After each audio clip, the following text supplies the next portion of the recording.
మంచిది. నిలబడి ఉన్న అదే రీతిగా పరిశుద్ధ గ్రంథమును తెరిచి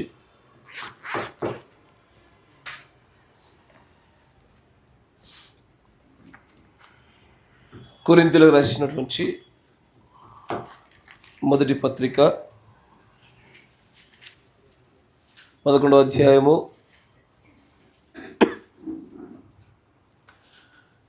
11వ అధ్యాయము 17వ వచనం నుంచి చదవబడుచుండగా జాగ్రత్తగా గమనించండి.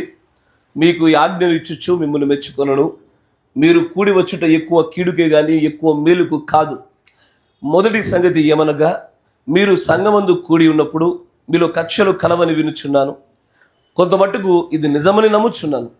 మీలో యోగ్యులైన వారెవరో కనబడినట్లు మీలో భిన్నాభిప్రాయములుండక తప్పదు. మీరందరూ కూడి వచ్చుచుండగా మీరు ప్రభు రాత్రి భోజనము చేయుట సాధ్యము కాదు. ఎలయనగా మీరు ఆ భోజనము చేయునప్పుడు ఒకనికంచి ఒకడు ముందుగా తన మట్టుకు తాను భోజనము చేయుచున్నాడు. ఇందువలన ఒకడు ఆకలి గొనును, మరి ఒకడు మత్తుడవును. ఇదేమి, అన్నపానములు పుచ్చుకొనుటకు మీకు ఇండ్లు లేవా? దేవుడి సంఘమును తిరస్కరించి పేదలను సిగ్గుపరచుదురా? మీతో ఏమి చెప్పుదును? దీనిని గురించి మిమ్మల్ని మెచ్చుదునా? మెచ్చను. నేను మీకు అప్పగించిన దానిని ప్రభు వలన పొందితిని. ప్రభు అయిన యేసు తాను అప్పగింపబడిన రాత్రి ఒక రొట్టెను ఎత్తుకుని కృతజ్ఞతాస్తుతులు చెల్లించి దానిని విరిచి, ఇది మీ కొరకైన నా శరీరము, నన్ను జ్ఞాపకము చేసుకొనుటకై దీనిని చేయుడని చెప్పెను. ఆ ప్రకారమే భోజనమైన పిమ్మట ఆయన పాత్రను ఎత్తుకొని, ఈ పాత్ర నా రక్తం వలనైన కొత్త నిబంధన, మీరు దీనిలోనిది త్రాగునప్పుడెల్లా నన్ను జ్ఞాపకము చేసుకున్నట్టుగా దీన్ని చేయుడని చెప్పెను. మీరు ఈ రొట్టెను తిని ఈ పాత్రలోనిది త్రాగునప్పుడెల్లా ప్రభువు వచ్చే వరకు ఆయన మరణమును ప్రచురించుదురు. కాబట్టి ఎవడు అయోగ్యముగా ప్రభు యొక్క రొట్టెను తినునో లేక ఆయన పాత్రలోనిది త్రాగునో వాడు ప్రభు యొక్క శరీరమును గూర్చియు రక్తమును గూర్చియు అపరాధియగును. కాబట్టి ప్రతి మనుష్యుడు తను తాను పరీక్షించుకొనవలెను. అలాగు చేసి ఆ రొట్టెను తిని ఆ పాత్రలోనిది త్రాగవలెను. ప్రభువు శరీరమని వివేచింపక తిని త్రాగువాడు తనకు శిక్షావిధి కలుగుటకే తిని త్రాగుచున్నాడు. ఇందువలననే మీలో అనేకులు బలహీనులను రోగులై ఉన్నారు, చాలామంది నిద్రించుచున్నారు. అయితే మనలను మనమే విమర్శించుకొనిన ఎడల తీర్పు పొందకపోదుము. మనము తీర్పు పొందిన ఎడల లోకముతో పాటు మనకు శిక్షావిధి కలగకుండానట్లు ప్రభువు చేత శిక్షింపబడుచున్నాము. కాబట్టి నా సహోదరులారా, భోజనము చేయుటకు మీరు కూడి వచ్చినప్పుడు ఒకని కొరకు ఒకడు కనిపెట్టుకుని ఉండుడి. మీరు కూడి వచ్చుట శిక్షావిధికి కారణము కాకుండానట్లు ఎవడైనను ఆకలి గొనిన ఎడల తన ఇంటనే భోజనము చేయవలను. నేను వచ్చినప్పుడు మిగిలిన సంగతులను క్రమపరుతును. దేవుడికి స్తోత్రములు కలుగును గాక. మీరున్న చోట తలనుంచండి, కళ్ళు మూసుకొని చిన్న ప్రార్థన చేసుకుందాం. నీతియుడా, మా గ్రంథకర్త, మా ప్రియమైనటువంటి మా భర్త, మీకు స్తుతులు స్తోత్రాలు చెల్లిస్తూ ఉన్నాము. కృపగల దేవ, మమ్మల్ని మరొకసారి నీ పునరుద్ధాన దినమందు ఆరాధించడానికి, ఆయన పరిశుద్ధమైనటువంటి ఈ ప్రభురాత్రి భోజనంలో పాలపంపులు పొందుకోవడానికి మమ్మల్ని అందరినీ కూడా మీరు సమకూర్చారు. దానిని బట్టి మీకు కృతజ్ఞతాస్తుతులు చెల్లిస్తూ ఉన్నాము. దయచేసి నాయన కీర్తనలు తోడుగా ఉండిన రీతిగానే నాయన ఈ యొక్క వాక్య పఠనంలో కూడా మీరు మాకు తోడుగా ఉండమని ప్రార్థిస్తూ ఉన్నాము. నీ ఆత్మ లేకుండా గడిచినటువంటి వేల సంవత్సరాలలో అనేకుడి లేఖనముల పట్ల ప్రభువ వారు త్రొట్టిల్లినట్లుగానే మేము చూస్తూ ఉన్నాము నాయన. కానీ నీ ఆత్మను పొందుకున్న ప్రజలైతే నువ్వు ఏ సంగతులైతే ఉద్దేశించితివో వాటిని అలాగున మాత్రమే పట్టుకుని నాయన నీకు అత్యంత సమీపస్తులైనట్టుగా చూడగలుగుతా ఉన్నాము. నాయన నీ ఆత్మ సహాయం మాకు కావాలని ఆశపడతా ఉన్నాము. అడిగిన ప్రతిసారి అడుగునదే నువ్వు ఇస్తానని మాట ఇచ్చావు కనుక ఈ సమయంలో ప్రభువా నీకు మేము సమీపస్తులు అవ్వడం కొరకు, నీ ప్రణాళిక నెరవేర్పు జరిగించడం కొరకు, నీ సారూప్యతలోనికి సమానమైన సారూప్యత గలవారం అవుట కొరకు మా అందరికీ నీ పరిశుద్ధాత్మాభిషేకం దయచేయండి నాయన.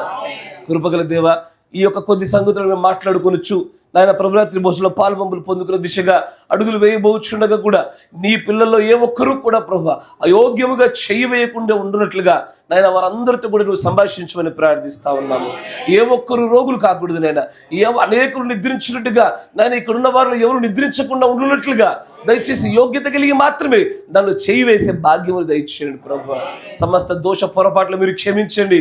మానవ మాత్రం ప్రభు నీ రక్తం మీదే ఆధారపడి ఇంకా నువ్వు కడగబడుతున్నామన్న విశ్వాసంతో పరిపూర్ణంగా అడుగులు ముందుకు వేయించినటువంటి ప్రజలమై ఉండగా నీ కృపలో ఈ చిన్న మందిని ఒకసారి జ్ఞాపకం చేసుకోమని, బోధింపదగిన ఆత్మను గ్రహింపు శక్తిని స్థలంలో కుమ్మరింపజేయమని ప్రభు అయిన యేసుక్రీస్తు నామములో ప్రార్థన చేయుచున్నాము. ఆమేన్. కూర్చో.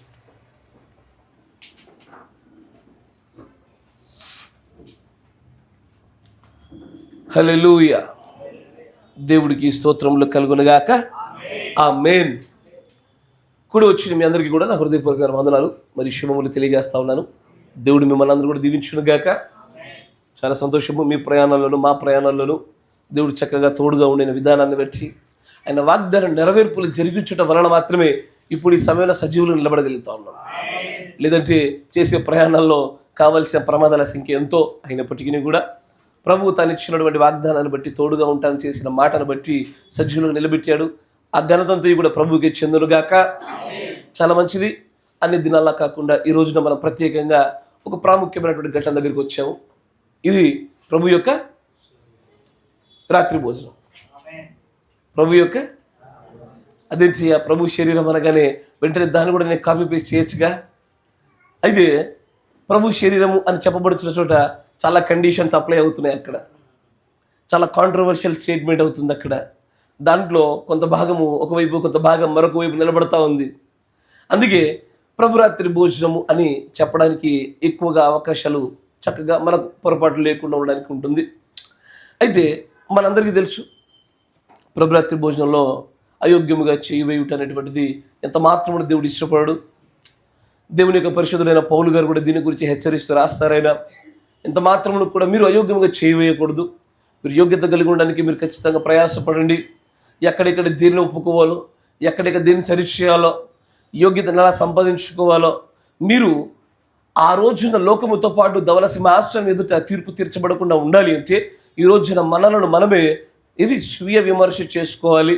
మనల్ని మనమే తీర్పు తీర్చుకున్నప్పుడు వాక్యము చేత ఏ దోషమైనను కనబడినా దాన్ని సరి చేసుకునే ప్రయత్నం చేసినప్పుడు వారందరితో పాటు అక్కడ మనం శిక్షా విధికి గురి కాకుండా ఇక్కడే మనం సరి చేయబడుతూ ఉంటాం. ఆమేన్. హల్లెలూయా. సరే, మంచిది. నేను కొంత సమయాన్ని తీసుకుంటాను, జాగ్రత్తగా గమనించండి. ప్రభురాత్రి భోజనము దీని గురించి ఎగ్జాక్ట్గా దాని చుట్టే మాట్లాడుకుందాం. ఈ రోజున కొంత సమయాన్ని మనము ప్రభురాత్రి భోజనం చుట్టే గడిపే ప్రయత్నం చేద్దాము. ఒక చిన్న ఆలోచనతో మీ ముందుకు వచ్చాను నేను. It's a very short topic, చాలా చిన్నది. దాన్ని మీ ముందు పెడుతున్నప్పుడు కొంత జాగ్రత్తగా పరిశీలనాత్మకంగా చూడండి. అయితే తల్లి సంఘము అని పిలువబడుతున్నటువంటి రోమన్ క్యాథలిక్ వారు క్రైస్తవ మతానికి కూడా వారే ఆది, వారే ప్రారంభమని బలంగా తమ్ముడు విశ్వసిస్తూ ఉంటారు. కానీ వారి విశ్వాసంలో వారు ముందుకు కొనసాగుతూ ఉండగా క్రైస్తవ్యాన్ని దేవుడిచ్చిన ఆజ్ఞను కొనసాగింపులో ఈ సమస్త ప్రపంచమంతా కూడా పొక్కింపజేయాలనే ఆలోచనలో వారు చక్కగా వారి పనులు వారు చేస్తూ ఉన్నప్పుడు అరౌండ్ దగ్గర క్రీస్తు శకము 170వ సంవత్సరంలో ఒక చిన్న మార్పు చోటు చేసుకుంది. క్రీస్తు శకము 170 AD అక్కడ ఒక చిన్న మార్పు జరిగింది. ఏంటయ్యా మార్పు అంటే ఈ రొట్టె విషయమైనటువంటి, ఈ యొక్క రక్తం విషయమైనటువంటి చిన్న డిస్ప్యూట్ ఏర్పడింది. చిన్న భేదాభిప్రాయము, మిగిలిన వాళ్ళతో ఏకీభవించినటువంటి ఒక భావన ఏర్పడింది. ఏమని? అంతకుముందు 170 వరకు ముందు కూడా దేవుడి యొక్క సంఘంలో పెద్దలు అనేబడేవారే బిషప్లను పిలువబడేవారు. నా మాట జాగ్రత్తగా వినాల. సంఘములో పెద్దలుగా ఉండేవారే బిషపులు. నా మాట మీకు అర్థమవుతుందా? కాలక్రమేణా క్రీస్తు శకం 170వ సంవత్సరం తర్వాత ఏ తారతమ్యాలు అయితే వచ్చాయో వాటిని సరిచేసే క్రమంలో కొన్ని మార్పులు రోమన్ క్యాథలిక్ అనేది తీసుకొని రావడం జరిగింది. అంతకుమునుపు చాలామంది పెద్దలు ఉండేవారు. ఫిలిప్ రాష్ట్ర పత్రికలో చూడండి. ఫిలిప్ రాష్ట్ర పత్రిక 1వ అధ్యాయం 1వ వచనం చదవండి. కొంచెం వేగవంతంగా ముందుకు సాగిపోదాం.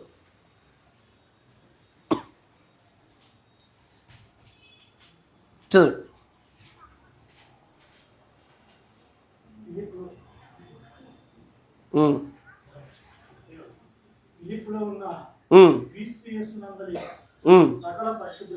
సకల పరిశుద్ధులకును అధ్యక్షకులకును పరిచారకులకును క్రీస్తు యేసు దాసులైన పౌలును తిమోతియును శుభమని చెప్పి వ్రాయను. ఇంగ్లీష్ లో చూద్దాం ఒకసారి. Let us see in English. Paul and Timotheus the servants of Jesus Christ and the servants of Jesus Christ to all the saints in Christ Jesus and to all the saints in this Lord Jesus which are at Philippi with the bishops and the deacons. Bishops దగ్గర ఏకవచనం కనబడిందా, బహువచనం కనబడిందా? బహువచనం కనబడుతుంది. ఇప్పుడు ఈ రోజున మీరు చూస్తుంటే ఒక ప్రాంతానికి ఒక బిషపే ఉంటాడు. నా మాట మీరు గ్రహించగలుగుతున్నారా? ప్రస్తుతం ఉన్నటువంటి సంఘ నిర్మాణం ఎలా జరిగిందంటే ఈ మార్పు చోటు చేసుకుంది కూడా క్రీస్తు శక 170వ సంవత్సరంలోనే. అంతకు మునుపు ఒకే సంఘములో అనేక మంది పెద్దలు అనబడిన వారు, వారిని బిషప్స్ అనే పేరుతో ఎక్కువ మంది పిలిచేవారు. అయితే ఏం జరిగింది అంటే ఈ డిస్ప్యూట్ అంతా వచ్చింది ప్రభురాత్రి భోజనం దగ్గరే. ప్రభురాత్రి భోజనం దగ్గరే ఈ చిన్న తారతమ్యం రావడం వల్ల వారి యొక్క పెద్దల యొక్క బిషప్స్ యొక్క పదవిని బహుళత్వంలో ఉండేదాన్ని ఒక్కరి కింద మాత్రమే మార్చారు. అంతకు మునుపు ఈ ప్రభురాత్రి భోజనాన్ని సంఘంలో పెద్దలైన వారు, బిషప్లని పిలువబడుతున్న ఎవరైనా సరే విరిచి ఇచ్చేవారు. కానీ ఆ తర్వాత ఏం జరిగిందంటే దీనిని వారు యూకరిస్ట్ అనే ఒక ప్రత్యేకమైన పదంతో పిలిచేవారు. ఏంటది? యూకరిస్ట్. యూకరిస్ట్ అంటే అక్షరార్థమైన క్రీస్తుగాను, అక్షరార్థమైన దేహంగాను, అక్షరార్థమైన రక్తంగాను వీరు దీన్ని వ్యవహరించడం మొదలు పెట్టడం వల్ల అక్కడ ఉన్నటువంటి కొంతమంది క్రైస్తవులు ఇది పొరపాటే, ఇది ఇలా జరగకూడదే అని నెమ్మదిగా స్లోగా అక్కడ ఉన్నటువంటి ప్రజలు గుర్తుపట్టడం ప్రారంభించారు.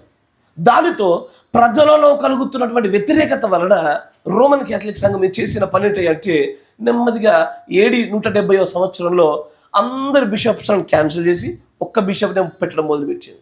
ఇప్పుడు ఈ ప్రభురాత్రి భోజనం ఇచ్చే హక్కు కూడా ఆ ఒక్క బిషప్ మాత్రమే ఉంటుంది. ఎవరు పడితే వారు ఇవ్వలేరు, ఆయన ఒక్కడే ఇవ్వాలా. ఎవరు పడితే వాళ్ళు దాన్ని విరవడానికి వీలు ఉండదు, ఆయన ఒక్కడే విరవాలా.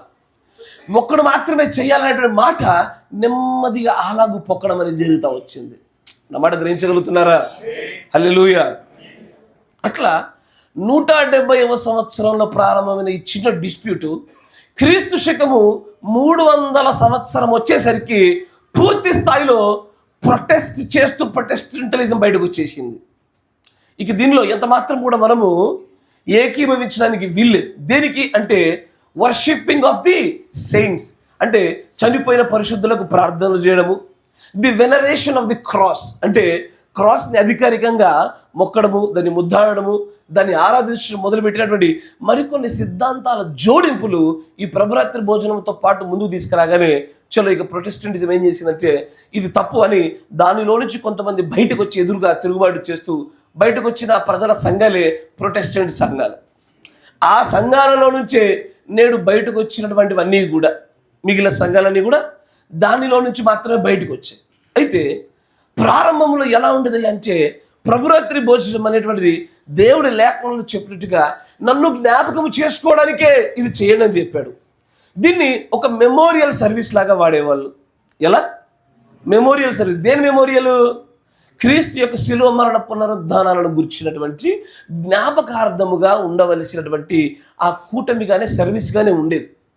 అంతకు ముందు వరకు కూడా దాన్ని యూకరిస్ట్ అనే పదంతో పిలిచారు. కానీ ఎప్పుడైతే ఇది ఇక మెమోరియల్గా మాత్రమే కాదు, ఇది తీసుకోవడం వల్ల సాల్వేషన్ కూడా వస్తుంది అన్న ఒక కొత్త సిద్ధాంతాన్ని తీసుకొచ్చారు. అన్నమాట మీకు అర్థమవ్వాలి.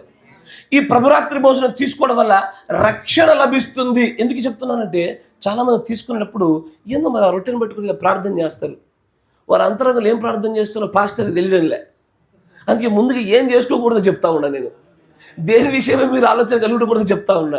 మీ ఆలోచనలు సరి చేయబడాలా, ఏది వాక్య విరుద్ధమో ఏది వాక్యానుసారమో ఈ స్పష్టమైన గీత తెలిస్తే మీరు దాని విషయంలో కలిగి ఉండవలసిన ప్రార్థన చేయొచ్చు. నాకు తెలుసు కొంతమంది పాస్టర్లు వాళ్ళు ఈ ప్రభురాత్రి భోజనం అందించేప్పుడు రొట్టెను అందిస్తుంటే ఏమంటారు తెలుసా? ఇది క్రీస్తు శరీరం అని తీసుకొని తిని కృతజ్ఞతలు జీవించుడి, ఇది క్రీస్తు శరీరం అని తీసుకొని తిని కృతజ్ఞతలు జీవించుడి. ఇది మీకు అర్థం కాదు, మాతో పాటు 2-3 మాత్రం తెలుస్తుంది. అంటే వారు డెఫినెట్లీ అఫర్మింగ్ దట్, అంటే వాళ్ళు ఖచ్చితంగా ఏం చేస్తారంటే కన్ఫర్మ్ చేసేస్తున్నారు ఈ రొట్టె క్రీస్తు యొక్క అక్షరార్థమైన దేహం అని. తెలిసి చేస్తున్నారో తెలియక చేస్తున్నారో మళ్ళీ మనలను తిరిగి ఆ యూకరిస్ట్ దగ్గర తీసుకెళ్లారు. ఏ యూకరిస్టు? AD 170కి తీసుకెళ్లారు. 2026లో ఉంచాల్సిన మనల్ని AD 170కి తీసుకెళ్ళిపోయారు. మంచిగానే తీసుకెళ్లారు, కానీ దాన్ని దేవుడు తప్పంటాడు, ప్రవక్త గారు ఖండించారు. ఎప్పుడైతే ఇది జ్ఞాపకార్థం కోసం మాత్రమే చేయాలి, అంతకుమించి వేరేదిగా చేసుకోకూడదు అని చెప్పబడిన చోట వెంటనే లేదు లేదు, ఇది జ్ఞాపకార్థం మాత్రమే కాదు, ఇప్పుడు అక్షరార్థమైన దేహముగాను అక్షరార్థమైన రక్తంగాను భావిస్తున్నప్పుడు ఒకప్పుడు వచ్చినప్పుడు రక్షణ కలిగితే ఇప్పుడు తీసుకున్నప్పుడు రక్షణ కలగలగా. వాళ్ళ సిద్ధాంతం అదేగా. వాళ్ళ సిద్ధాంతాన్ని ఇంకొంత కొనసాగిస్తూ 2 అడుగులు ముందుకేస్తే ఆ రోజున జరిగినప్పుడు రక్షణ ఎలాగో తెలియనో ఈ రోజున అక్షరార్థంగా నమ్ముచున్నాం కనుక ఈ రోజున తీసుకున్నా రక్షణ కలుగుతుందన్నారు.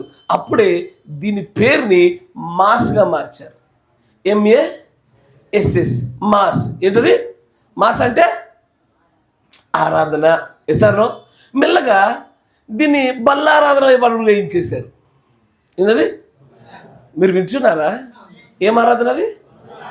బల్లారాధన వైపు అడుగులేశారు. నిజమే, ఇవన్నీ మీరు వింటున్న పదాలు ఇప్పుడు ఏదో పోకడలో మనుషులు మాట్లాడుతుంటే ఏదో ఒక మాట ఊరికి అలా మాట్లాడుతున్నాము, కానీ దీని ప్రతి మాట వెనకాల ఒక బలీయమైనటువంటి చరిత్ర, దాని వెనకాల ప్రత్యేకమైన నిర్ణయాలు రోమ్ యొక్క హెడ్-క్వార్టర్స్ నుంచి బయటకు వస్తే తప్ప ఇవన్నీ జరగల. కరెక్టేనా? తర్వాత మాస్ అనే పేరుతో ఇది బయటకు వచ్చేసరికి అప్పుడు ప్రజలు ఏం చేసేవారు? పాత నిబంధనలో కదా పరిశుద్ధునైపోయా, కుష్టి పోయింది, అంత పోయింది, ఈ పిల్లోని కొట్టే వాళ్ళు చంపేశారు. ఏం చేయాలి? ధర్మశాస్త్ర గ్రంథం తిప్పాలి. చంపితే ఏముంది? 2 గొర్రెలు 3 మేకలు చలో అని వెళ్ళడము, 2 గొర్రెలు 3 మేకలు తీసుకెళ్ళడము, అర్పించడము, మళ్ళీ పరిశుద్ధనైపోయిన ఫీల్ అయిపోవడము. అది ఎలాగో జరిగినో ఇది యొక్క ప్రభురాత్రి భోజనం మాస్గా పరిగణించడం మొదలుపెట్టిన తర్వాత కూడా ఇప్పుడు ఈరోజు ప్రభాత్రి భోజనం కదా, వచ్చినప్పుడు ఉఫ్ అని చుట్ట తాగి రావాలా, ఇట్లా ప్రభాత్రి భోజనం పోతున్నాగా, ఐ విల్ బి క్లీన్, ఎట్లా ఫ్రెష్ అయిపోతున్నాను. ఇక మీకు అర్థమవుతుందా? మీరు ఎక్కడికి వచ్చారు ఇప్పుడు? ప్రభాత్రి భోజనానికి. ఇప్పుడు మీరు ఎక్కడైనా పొరపాటు తీసి వచ్చినా కూడా ఇప్పుడు దీనిలో చేయవేగానే ఏమవ్వాలి? మీరు పరిశుద్ధులు అవ్వాలి. ఇది పాపానికి ఆస్కారమే జరిగింది, పాపానికి షెడ్యూల్ని ఇచ్చింది. అది పాపం ఏ టైంలో చేయాలనో ఏ టైంలో చేయకూడదో ఒక ప్రత్యేక సమయాలను విశ్వాసాలు కలిగి ఉండి అబ్జర్వ్ చేయనట్లుగా ఈ యొక్క తప్పుడు సిద్ధాంతాలు చేశాయి. తర్వాత అక్కడితో ఆగలే, నెమ్మది ఇంకొంచెం ముందుకు వచ్చేసరికి క్రీస్తు యొక్క 325వ సంవత్సరం వచ్చేసరికి అప్పటికే కాన్స్టాంటైన్ చక్రవర్తి పరిపాలనలోకి వచ్చాడు. కరెక్టేనా? అతడు రోమన్ ఎంపరర్గా మారాడు. ఎసార్నో యుద్ధాన్ని గెలిచాడు. అధికారికంగా క్రైస్తవ్యం అంతా కూడా లీగలైజ్ అయిపోయింది. అంటే దాని గురించి ఇక పర్సిక్యూషన్ లేదు, చంపేవారు లేరు. అప్పుడు ఇదే సాల్వేషన్ కోసం అని చెప్పబడినటువంటి ఈ యొక్క తప్పుడు సిద్ధాంతాన్ని ఇంకొంత మాడిఫై చేశారు. ఇంకేం మాడిఫై చేశారంటే ఇప్పుడు దీంట్లో చెయ్యి వేస్తావా నీకు పాప క్షమాపణ దొరుకుద్ది. ఏంటది? నీ ఫర్గివ్నెస్, నీ క్షమాపణ ఆధారపడి ఉండేదంతా కూడా ఇక్కడే. దీంట్లో ఒక్కసారి చెయ్యి వేసి అట్లా అయిపోయిందా, వా అది అప్పుడే ఉతికిన తెల్లబట్ట లెక్క అయిపోతారని ఫీల్ అవుతున్నారు. మీరు వింటున్నారా? ఇప్పుడు నేను చెప్పిన దాంట్లో కొన్ని భావనలు మీకు కూడా తగిలినా? ఓహో, దీనిలో చెయ్యి వేస్తేగానే నేను ఏమవుతున్నా? పరిశుద్ధునవుతున్న భావన కలిగిందా? కలగకపోతే గాడ్ బ్లెస్ యు, కలిగితే జాగ్రత్త, నన్ను గట్టిగా పట్టుకో. ఇప్పుడు దీనిలో చేయి వేసి తీయగానే బహుశా నా పాపాలని పోయి ఇప్పుడు నేను కొత్త చాప్టర్ ఓపెన్ చేసిన, కొత్త దినము, కొత్త కృప, let's start a new page అని అనుకుంటున్నారా? ఈ సిద్ధాంతాలు ఇక్కడివి కావు. ఎక్కడివి? రోమ్ నుంచి వచ్చినవి. ఇది రక్షణలో ఇంకొంచెం ముందుకు సాగడానికి బలీయమైన అవకాశాలు ఇస్తూ ఉంటుంది. ఎందుకంటే బాప్తిసం తీసుకున్నాడు, ఒకసారి స్నానం చేసినాడు, మళ్ళీ స్నానం చేయాల్సిన అవసరం లేదు, కాళ్ళు కడుక్కుంటే చాలని చెప్పి పాదశుద్ధీకరణ చూపించి అదో తప్పుడు సిద్ధాంతాన్ని మొదలుపెట్టే వరకు లేకపోలేదు. నా మాట వింటున్నారా? నేను చెప్పింది ఏమన్నా మీలో జరిగినా? చెప్పుకోవద్దు, మనుషులు అనుకోండి కాసేపు. ఒకవేళ జరిగితే జాగ్రత్త. ఇవి ఖచ్చితమైనటువంటి జాగ్రత్త పడవలసినటువంటి సంగతులే. ఎసారునో అట్లా నెమ్మదిగా ఈ ప్రభురాత్రి భోజన సంబంధమైనటువంటి ఈ ఉద్దేశాన్ని జ్ఞాపకార్థంగా చేయవలసినటువంటి పరిశుద్ధమైన ఆజ్ఞను భిన్నమైనటువంటి కోణాల గుండా తీసుకొని రావడం జరిగింది. చాలా విచిత్రంగా చేశారు. ఇప్పుడు దీన్ని ఒక్క రొట్టె విషయంలో వ్యత్యాసం వలననే తప్పుడు సంఘంలోంచి నిజ సంఘం బయటపడుతూ ఉంటుంది. ఈ రోజుకి అదే జరుగుతుందయ్యా, మీరు వింటున్నారు అనుకుంటా. ఎప్పటికైనా సరే ఆజ్ఞల విషయంలో సరైన బోధ వైపు నిలబడుట వలన మాత్రమే సత్యమైనటువంటి ఒక గుంపు ఎప్పుడు బయటకు వస్తూ ఉంటుంది. ఆమేన్. అట్లా ఎప్పుడు కూడా ఈ ప్రభురాత్రి భోజనం చుట్టే సంఘాలు చాలా సంవత్సరాల నుంచి కొట్టుకుంటూనే ఉన్నాయి, చాలా విధానాలు చేస్తూ ఉన్నాయి. వాళ్ళ తర్వాత ఏం చేశారు, ఒక్క పాత్ర నుంచి ఇవ్వడం మొదలుపెట్టలే, మల్టిపుల్ 1500 సంవత్సరం రాగానే ఇక మొత్తం మారిపోయింది. పూర్తి స్థాయిలో ఎవరికి వాళ్ళు చిన్న చిన్న కప్స్ ఇవ్వడం మొదలుపెట్టారు, రౌండ్ వేఫర్స్ ఇవ్వడం మొదలుపెట్టారు. కరెక్టేనా? తర్వాత ఆ చేసే రొట్టెలు ఈస్ట్ కలిపేవారు. ఈస్ట్ కలిపితే ఏమవుద్ది, పులిసినట్టు అయిపోయి చక్కగా పొంగి ఉబ్బి దిబ్బ రొట్టెలకు వస్తుంది. అంతేగా, రొట్టె తీసుకున్నారంటే దిబ్బ రొట్టె తినే వాళ్ళకి లేకపోలేదు. ఇవన్నీ కూడా చూపుతూ దేవుడు ప్రవర్తించాడు. ఇవన్నీ తప్పు, ఇది అలా చేయకూడదు. అసలు ప్రభురాత్రి భోజనం మనకు చేయమని చెప్పుటలో ఉన్న ప్రాముఖ్యమైన ఆజ్ఞ ఒకటే, అది ప్రభు యొక్క శిలువ మరణ పునరుద్ధానాలను జ్ఞాపకం చేసుకోవడమే. ఈసారిలో ఇట్స్ అ రిమెంబరింగ్ డే. ఇక్కడికి ఒకసారి మనం వచ్చాము అంటే దేవుడి వాక్యము గుండా దేవుడు నీకోసం నా కోసం చేసిన సంగతులను జ్ఞాపకం చేసుకోవడానికి తప్ప ఇక్కడికి రాగానే ప్రభురాత్రి భోజనం చేయి వేస్తేవా పరిశుద్ధత వస్తుంది అనుకుంటున్నావా? God bless you. పరిశుద్ధత దాంట్లో చేయి వేస్తే రాదు. దాంట్లో చెయ్యి వేయడానికంటే మునుపు ఏ యోగ్యతను పొందుకునే క్రమం ఉందో ఆ క్రమంలో పరిశుద్ధత వస్తుంది. కరెక్టేనా? యోగ్యతను పొందుకునే క్రమంలో ఏమేం చేస్తావు? పొరపాట్లు ఒప్పేసుకుంటావు, తప్పిదాలు ఒప్పుకుంటావు. మనుషుని ఎడల చేసిన తప్పిదాలు మనుషునితో, దేవుని ఎడల చేసిన తప్పిదాలు దేవుడితో. ఇలా చేయడం వల్ల యోగ్యతను లేఖనానుసారంగా సంపాదించుకునే క్రమములోనే రక్షణ కొనసాగింపు, స్వస్థతయు మరియు పరిశుద్ధతయు లభించుతున్నది. కానీ ఎక్కడో రూల్స్ని కొంచెం ఆల్టర్ చేసేసరికి తీసుకుంటే పరిశుద్ధత వస్తుందని చెప్పారు. కాదు, అసలు తీసుకోవడానికి పరిశుద్ధత కావాలంటాడు ప్రవక్త. మీరు వింటున్నారా? అసలు ప్రభురాత్రి భోజనంలో చెయ్యి వేయడానికి నువ్వు పరిశుద్ధాత్మ ఉంటేనే దానిలో చెయ్యి వేయాలని చెప్పాడు ఆయన. కరెక్టేనా? ఉంటేనే, పరిశుద్ధాత్మ ఉంటేనే నువ్వు క్రైస్తవుడు అని చెప్పుకోవాలి, పరిశుద్ధాత్మ ఉంటేనే దానిలో చెయ్యి వేయాలని ఆయన చెప్తా ఉంటే వేస్తే వస్తుందని నమ్ముతున్నారు, వేస్తే పరిశుద్ధం అవుతుందని అనుకుంటున్నారు. కాదు, పరిశుద్ధులైన వాడు వేయాలి. పరిశుద్ధత యోగ్యతను పొందుకునే క్రమంలో లభించబడుతుంది. ఇంత చిన్న విషయంలో తారతమ్యాలు రోమన్ క్యాథలిక్ యొక్క సిద్ధాంతాల వైపు మనం నడిపించేస్తూ ఉన్నాయి. అయ్యా, దానిలో చేయి వేయటం వలన పరిశుద్ధులు అవుతారా? కానీ పరిశుద్ధులు దానిలో చేయి వేయాల. ఎసారనో దానిలో చేయి వేయడం పరిశుద్ధాత్మ వస్తుందా? పరిశుద్ధాత్మ ఉన్నోళ్ళలో చేయి వేయాల. మీకు అర్థమైందనుకుంటా? అన్ని విషయాల్లో ఇక్కడ జాగ్రత్త పడాలా. ఎందుకంటే ఒక చిన్న విశ్వాస విషయంలో వ్యత్యాసము మనల్ని తప్పుడు బోధ వైపు నిలబెడుతూ వాక్య విరుద్ధంగా మనల్ని పెడుతూ ఏం చేస్తుందంటే అనేకులను రోగులుగాను అనేకులు నిద్రించినటువంటి వారిగా చేసి పడేస్తూ ఉంది. కేవలం బోధ మాత్రమే అలాగే చేస్తుంది. బోధించేవాడు చక్కగా బోధించాలి, గ్రహించేవారు చక్కగా గ్రహించాలా. వాక్యానుసారమైనటువంటి బోధన కూడా గ్రహించినప్పుడు ఖచ్చితమైన కార్యాలు దీని గుండా దేవుడు ఏ శక్తిని అనుగ్రహించాలని ఇష్టపడ్డాడో వాటన్నిటి మనకు అనుగ్రహిస్తాడు ఆయన. ఆమేన్. ఇంటికి మరి ప్రభుత్వం దేనికి? దీనివల్ల లాభం ఏంటి?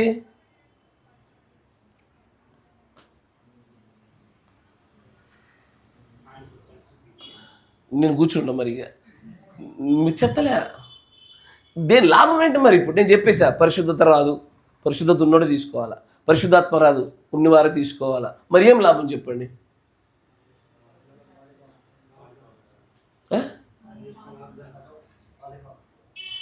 దేంట్లో పాలిభాగస్తులు? రొట్టెలోనా? మంచిగా ముక్కిచ్చినందుక? God bless you. మొట్టమొదటిగా ఆజ్ఞ నెరవేర్పే ప్రేమయే ఆజ్ఞ నెరవేర్పు. ఇక్కడ మన నెరవేర్పులో ముందుకు సాగుతున్నాం. అక్కడ శక్తి ఉంటుంది. రొట్టెలో శక్తి ఉండదు, కానీ ఆజ్ఞ నెరవేర్పులో శక్తి ఉంటుంది. ఒకటి. తర్వాత ఏ వాగ్దానాలు?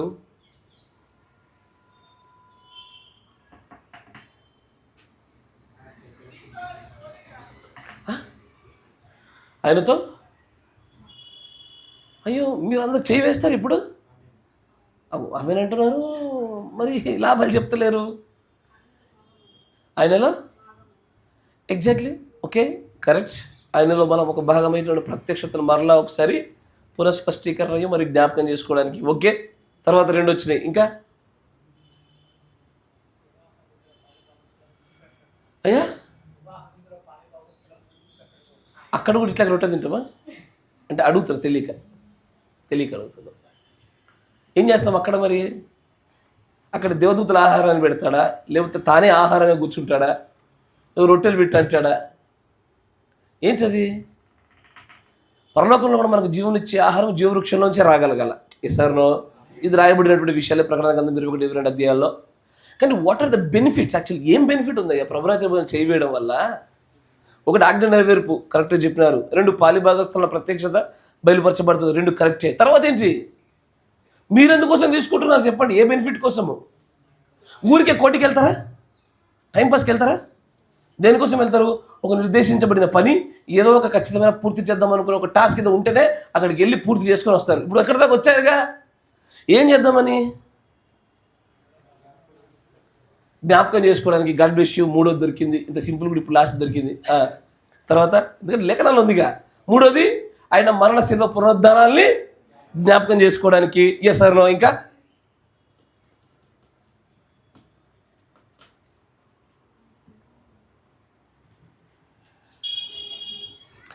ఇది తెలిసినట్టుగా ఎట్లా చెప్పాలి అర్థమవుతలేదు కదా.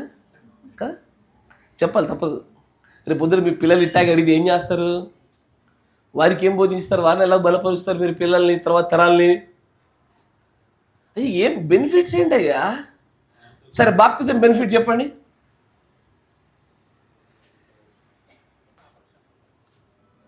పాపక్షమాపణ, మారు మనసు మనం పొందుకోవాలి. బాప్తిజం తర్వాత వచ్చే బెనిఫిట్స్ ఏంటి? పరిశుద్ధాత్మన వరము, ముద్ర, పరలోకము, ఎసరో మహిమ, నిత్యత్వము, దేవుడి యొక్క వారసత్వము అంటే పుత్ర స్వీకారము, ఇవన్నీ బెనిఫిట్సే కదా. ప్రభురాత్రి భోజనం బెనిఫిట్స్ అడిగాను మీకు ఎట్లాగే సేమ్ అదే కాన్సెప్ట్లో అడిగాను. దేనికి? జ్ఞాపకం చేసుకోవడానికి. తర్వాత ఆయనలో మనం భాగమైన మన ప్రత్యక్షతను మరొకసారి చూపించుకోవడానికి. తర్వాత ఆజ్ఞ నెరవేర్పు ఉండడానికి. తర్వాత మీకు అనిపిస్తుంది వచ్చి ఇంకోసేపు ఉంటే ఆయన చెప్తాను అనుకుంటున్నారు. నేను అంటే ముందే చెప్తున్నా, క్లారిటీ ఇస్తున్నా మీకు. ఇంకోసేపు ఉంటే బ్రదర్కి చెప్తాను అనుకుంటే లేదు మీరు చెప్పాలా. కొన్ని 100 మార్లు తీసుకున్నాం కదా, అంటే ఏం బెనిఫిట్ కోసం తీసుకున్నాము? చాలామంది దీనిలో చేయి వేయగానే స్వస్థత వస్తుందని నమ్ముతున్నారు. యా దానిలో చేయవైతే స్వస్థత రాదు. దానిలో వేయడం కోసం కావాల్సిన యోగ్యతను సంపాదించుకోవడంలో స్వస్థత మార్గాలు ఉన్నాయి. మీరు అర్థం చేసుకోగలుగుతారు అనుకుంటారు. Yes or no? యోగ్యతను సంపాదించుకునే చోటే స్వస్థత, పరిశుద్ధత, పరిశుద్ధాత్మ ఉంది. వేయడంలో రాదు. మీకు అర్థమవుతుందా? రోమన్ క్యాథలిక్ చిన్నపిల్లలు గుడిస్తారు తెలుసా? Yes or no? కొన్ని సంఘాలు చిన్నపిల్లలు గుడిస్తారు. ఎందుకని? వారి విశ్వాసం ఏంటంటే వేస్తే వస్తుందని నమ్ముతున్నారు కాబట్టి. కానీ వేస్తే రాదు. వేయుటకు కావలసిన యోగ్యతను సంపాదించుకోనే సిద్ధపాటులో వస్తుంది. ఇప్పుడు వేయడానికి కావాల్సిన యోగ్యత ఏంటి? ఏ పొరపాటు లేకుండా తీసుకోవాలా, పాప నియమాన్ని జయించినటువంటి సిద్ధపాటు ఉండాలా. అక్కడ ఏం జరుగుతుంది? నా పాపాలు ఒప్పుకునేసరికి నా రోగాలన్నీ పోతాయిగా. సార్ దేవుడికి విరోధంగా చేసిందని దేవుడి దగ్గర ఒప్పుకున్నప్పుడు ఆయన పాపాలను తీసేసి నా రోగాలు కూడా తీసేస్తాడుగా. ఆ యోగ్యతను సంపాదించుకునే దగ్గరే ఇవన్నీ లభిస్తూ ఉన్నాయి. కరెక్టేనా? మరి ఇది తీసుకోవడం వల్ల మీకు వచ్చే బెనిఫిట్ ఏంటి? 3 దొరికాయి, ఇంకా తొందరగా చెప్పండి అయ్యా. ఆయనతో గుర్తించబడుట, 2వది అదే. యాక్చువల్గా వాళ్ళు చెప్పింది అదే, ఆయనలో భాగమని. ఎత్తబాటు. వావ్.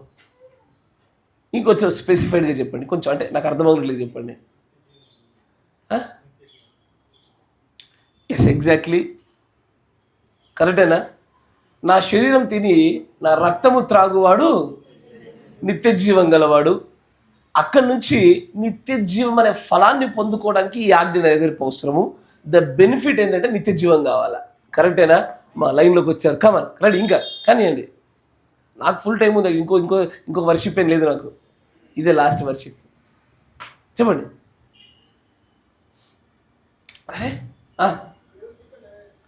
దేవుడి చిత్తం, ఆజ్ఞ నెరవేర్పు, దేవుడి చిత్తం ఆల్మోస్ట్ రెండు దగ్గర సమానంగానే ఉంటాయి ఒక దాంట్లోకే. ఇక దేవుడితో పాటు తిరిగి లేవడానికి, దేవుడితో పాటు కలిసి పూజించడానికి, ఆయన సింహాసనం పైన కూర్చుండడానికి అని ప్రత్యేకంగా మరొక 3 వాగ్దానాలు కూడా ఉన్నవి. ఆ 3 వాగ్దానాలు కూడా ఈ ప్రభురాత్రి భోజనంలో పాలిభాగస్తులు ఉన్న వారికి కలిగినటువంటి బెనిఫిట్సే. ఎసార్నో గ్రహించగలుగుతున్నారా? ఈ బెనిఫిట్ల కోసం మనం తీసుకునేది. ఇప్పుడు వచ్చి ఇప్పటికిప్పుడు పరిశుద్ధత అదేదో ఊడిస్తే క్లీన్ అయిపోయిన రూమ్ లెక్క రాదు అది. ఎసార్నో దీనిలో వేస్తే వచ్చేదే కాదు. పరిశుద్ధులైన వారు దానిలో చేయి వేయాలి, పరిశుద్ధాత్మను పొందుకున్న వారు దానిలో చేయి వేయాలి. ఎసార్నో ఇక్కడే వ్యత్యాసం ఉంది. ఈ బోధలో స్పష్టత ఉంటేనే దీన్ని తీసుకోవడం ద్వారా ఎవరు అయోగ్యముగా తీసుకోకుండా, రోగులు కాకుండా, అనేకులు నిద్రించిన వారి వల్ల నిద్రించకుండా దేవుడి లేఖనానుసారంగా చిత్తానుసారంగా తీసుకోవడం సాధ్యమవుతూ ఉంటుంది. ఎసార్నో హల్లెలూయా. అయితే ఈరోజు నేను మీతో మాట్లాడాలనుకుంటే అంశం ఏంటంటే, ఇదంతా జ్ఞాపకార్థం కూడానేగా. ఏంటది? అరే చాలామంది జ్ఞాపకార్థం కూటమి బైబిల్ ఎక్కడో చూపించండి అన్నారు. ఒరే బైబిల్ అంతా అదే ఉంది. యాక్చువల్గా 2000 సంవత్సరాలు చేసేది అదేగా. ఏంటది? జ్ఞాపకార్థ కూటమి. ఎవరిని జ్ఞాపకం చేసుకోవాలి? యేసుప్రభునే జ్ఞాపకం చేసుకోవాలి. ఆయనే మనందరికీ మొట్టమొదటి వ్యక్తిగా ఉన్నాడు దీంట్లో జ్ఞాపకం చేసుకోవడంలో. అయితే నేను మీతో మాట్లాడాలనుకున్న అంశం ఏంటంటే జ్ఞాపకార్థ మాదిరిలు. ఏంటది? జ్ఞాపకార్థ మాదిరిలు, ద టైప్స్ లేదా రిమెంబరింగ్ టైప్స్ అనేటువంటి ఒక చిన్న అంశాన్ని మీ ముందు పెట్టాలని ఆశపడతా ఉన్నాను. దేవుడు ఇక్కడ యేసు ప్రభువు చేసినటువంటి మరణ శిలువ పునరుద్ధానాల విషయంలో ఏ రొట్టెను ఏ ద్రాక్షారసం ఇచ్చినాడో దీన్ని ముందుగానే పాత నిబంధనలను కొత్త నిబంధనలు పలు చోట్ల అనేకమైన చోట్ల దీన్ని దాచిపెట్టి ఉంచి సాదృశ్యంగాను మాదిరులుగాను జ్ఞాపకానికి ఖచ్చితమైనటువంటి ఆద్యంగా ఈ సంగతులు పొందుపరిచి దాచి ఉంచాడు. కరెక్టేనా? చల్ మనం పాత నిబంధన నుంచి ముందు చూసుకుంటూ ముందు సాగిపోదాము. మనందరికీ బాగా తెలిసింది మెల్కి జెదెక్. తీయండి ఆదికాండము 14వ అధ్యాయము 16వ వచనం చూస్తే ద రిమెంబరింగ్ టైప్స్, జ్ఞాపకార్థ మాదిరులు.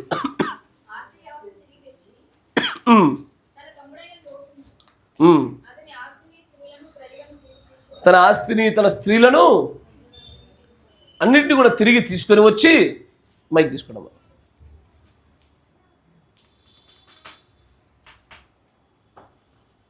అతడు కదొర్లాయో మీరును అతనితో కూడా ఉన్న రాజులను ఓడించి వచ్చినప్పుడు సొదొమ రాజు అతన్ని ఎదుర్కొనుటకు రాజులోయ అను షావేలోయ మట్టుకు బయలుదేరి వచ్చును. మరియు షాలేము రాజైన మెల్కీసెదెకు రొట్టెను ద్రాక్షరసమును తీసుకొని వచ్చును. అతడు సర్వోన్నతులకు దేవునికి యాజకుడు.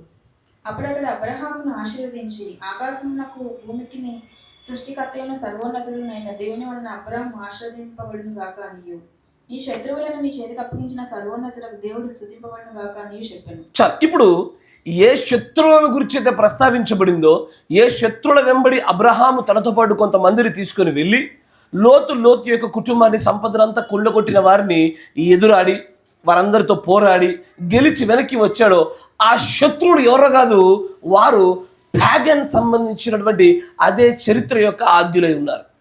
ఎందుకు వారిని ప్యాగన్ అనే విషయాన్ని ఎందుకు ఇంత నొక్కి వత్తడి మాట్లాడాల్సి వస్తుందంటే, ఇక్కడ ఆ ప్యాగన్ రాజులను చంపి వచ్చిన వారికి విజయముగా దేవుడు ఏ రొట్టె ద్రాక్షరసం అయితే ఇస్తున్నాడో, ఈ రొట్టె ద్రాక్షరసము భవిష్యత్ దినాల్లో రోమన్ క్యాథలిక్ మార్చడానికి గల కారణం కూడా అదే ప్యాగనిజమే.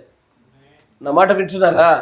ఏ ప్యాగన్ రాజులైతే జయించి వచ్చుట వలన బైబిల్లో మొట్టమొదటిసారిగా రొట్టె ద్రాక్షారసం అందించడం జరుగుతూ వచ్చిందో, అదే ప్యాగనిజంలో ఉన్నటువంటి అనేక మందిని క్రైస్తవ్యం వైపు మలుచుట కొరకై ఈ రొట్టె ద్రాక్షారసం యొక్క నియమాలు మార్చి నికోలాయితిజం అనేటువంటిది అత్యంత బలంగా స్థాపించబడి గెలిచింది అక్కడ.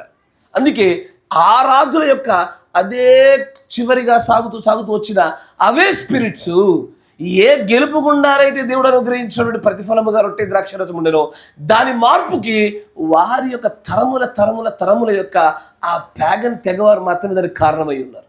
ఇప్పుడు గెలిచొచ్చిన ఆయనకి రొట్టెయు మరియు ద్రాక్షరసమును ఇచ్చాను. రొట్టె ద్రాక్షరసాన్ని ఇక్కడ మనం చూసినప్పుడు ప్రవక్త అంటాడు, ఇది విజయానికి సాదృశ్యంగా ఉండేను కదా, గెలిచిన వారికి మాత్రమే దీనిలో చేయి వేసేటువంటి హక్కున్నదని మాట్లాడుతూ మొట్టమొదటిసారిగా బైబిల్లో రొట్టెను ద్రాక్షరసమును ఈ రెంటిని కూడా ప్రస్తావించబడినటువంటి సందర్భం ఇక్కడే ఉంటుంది.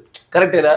కానీ ఇది విజయోత్సవములు, అంటే విజయమును పొందుకున్న వారు మాత్రమే పొందుకోదగిన రీతిలో ఇక్కడ మాట్లాడుతుంటుంది. కానీ బైబిల్లో మరొక చోట రొట్టె ద్రాక్షరసం ఉంటుంది.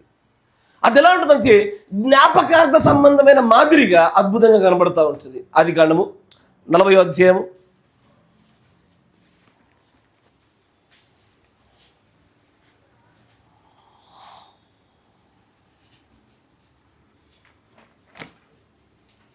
1వ వచనం చూస్తే, అటు పిమ్మట ఐగుప్తు రాజు యొక్క పానదాయకులను పక్షకారులను తమ ప్రభువైన ఐగుప్తు రాజు తప్పు చేసిరి.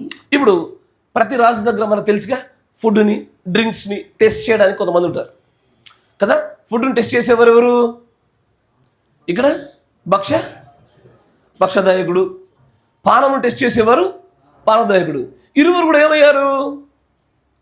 చదవండి. తప్పు చేశారు కనుక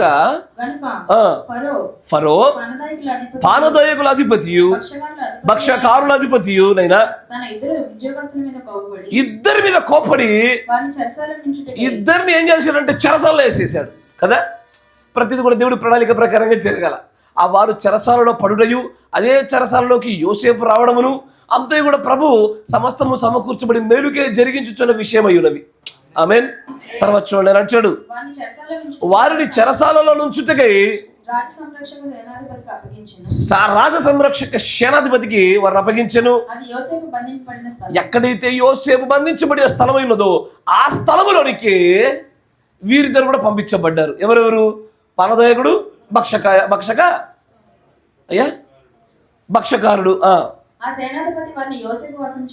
అప్పుడు ఆ సేనాధిపతి ఏం చేశాడు? ఎంత యాదృచ్ఛికంగా ఉంటుంది చూడండి. యాక్సిడెంటల్గా ఇది జరగదుగా. వారిద్దరిని తీసుకెళ్ళి ఎక్కడ పెడుతున్నాడు? యోసేపు దగ్గర పెడతారు. యోసేపు అప్పచెప్పి నువ్వు చూసుకోనాలా అంటా ఉన్నాడు. అతడు వారికి ఉపచారం చేశాను. అయితే కొద్ది దినాలు అట్లాగే సాగుతుంది. ఉపచారం చేశాడు. పానదాయకుడిని భక్షకారకునికి ఒకే రాత్రి వేరు కళలు వచ్చేసాయి. కరెక్టేనా? వీరేమో ఎవరి కింద ఉన్నారు? ఎవరికి అప్పచెప్పబడ్డారు? యోసేపుకి వేరు కళలు వచ్చాయి. ఒక్కొక్కరికి వేరు భావములు గల కళలు వచ్చాయి. వారిని చూసినప్పుడు ఇద్దరు చూడగానే ఒక కదా డిస్టర్బింగ్ డ్రీమ్ ఏదైనా వచ్చినప్పుడు, ఏదైనా భయపెట్టేటువంటి కళ వచ్చినప్పుడు లేచిన వెంటనే నవ్వుతూ ఎవరు కూర్చోరు. ఎంతో చింతక్రాంతులు కనబడగానే ఏమైంది వాట్ హ్యాపెండ్, ఎందుకు ఇట్లా ఉన్నారు అని యోసేపు వారిని అడగానే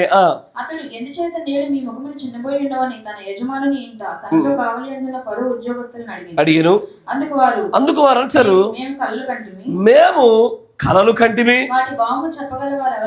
అయితే వాటి భావము చెప్పగలవారు ఎవరు లేరని అనగా అప్పుడు యోసేపు వారిని చూసి అంటాడు, భావములు చెప్పుట దేవుడా దినమే కదా. అప్పుడు పానదాయకుల అధిపతి చెప్పడం మొదలు పెడతాడు. ఏమని? ఒక్క నిమిషం అయ్యా, ఈ వ్యక్తి ఎవరు? పానదాయకుడు. కరెక్టేనా? పానదాయకుడు వచ్చిన కళ ద్రాక్షవల్లి. అయ్యా, పానదాయకుడు ద్రాక్షవల్లి. కరెక్టేనా? ఇదేదో రిలేషన్ ఉండాలి కదా. సార్, ద్రాక్షావల్లిలోంచి వచ్చేది ఏది? ద్రాక్షరసమే, యేసు ప్రభు రక్తమే. ఎస్ఆర్లో అక్కడ ఆ పానదాయకుడికి వచ్చిన కళ కూడా ద్రాక్షవల్లి కనబడి 3 తీగలు ఉండేను. ఈ దేవాలయాన్ని కూల్చేయండి, నేను 3 దినములను ఒక లేపు కూర్చోబెట్టి చూపిస్తా మీకు. ఎస్ఆర్లో ఎక్కడి నుంచి ఎక్కడికో ఎన్ని వేల సంవత్సరముల వేరుపాటు ఉన్నా కూడా దేవుడు లేఖనాలు జతపరచబడుతున్న విధానం చూడండి. 3 తీగలు కనబడుతున్నాయి, ద్రాక్షవల్లి ఉంది, ఇతగడేమో పాత్రలు పట్టుకునేటువంటి పానదాయక అధికారి. అది చిగురించినట్టుగా ఉండెను, దాని పువ్వులు వికసించెను. గెలలు పండగానే మనం చేసేది ఏంటిది? ద్రాక్ష గెలలు దేనికి వాడతారు? ద్రాక్ష గెలల వల్ల లాభమేమి? ద్రాక్ష రసమే. ద్రాక్ష గెలలు ఎండిన తర్వాత వాటిని ఎక్కువ మొత్తంలో వస్తే ఎండబెట్టి కిస్మిస్ లాగా చేసి పడేస్తారు.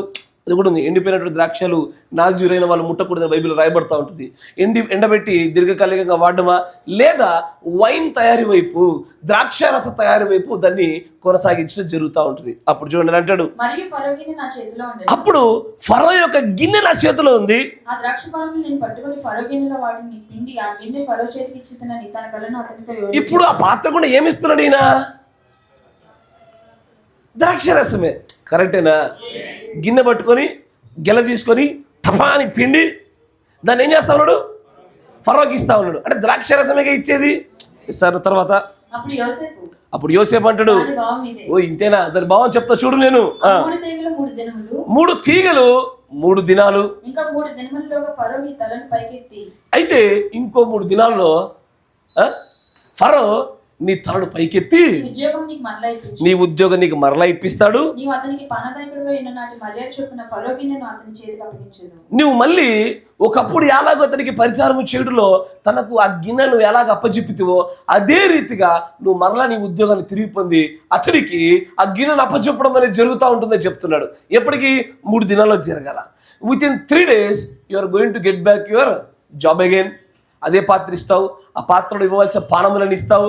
ముఖ్యంగా నీ కళలో కనబడ్డట్టుగా ద్రాక్ష గెలడు పిండి ద్రాక్ష రసాన్ని ఇస్తావు. సార్ సరే. తర్వాత కాబట్టి నీకు క్షేమము కలిగినప్పుడు నన్ను జ్ఞాపకమా. ఈ పదం ఎక్కడ చదివారా? ఎక్కడ? ఇట్లాంటి ఏదో పాత్రలో ఏదో ద్రాక్షరసం పోయేటప్పుడు అక్కడ కూడా ఇదే పదం వాడబడుతూ ఉంటుంది. ఏమని?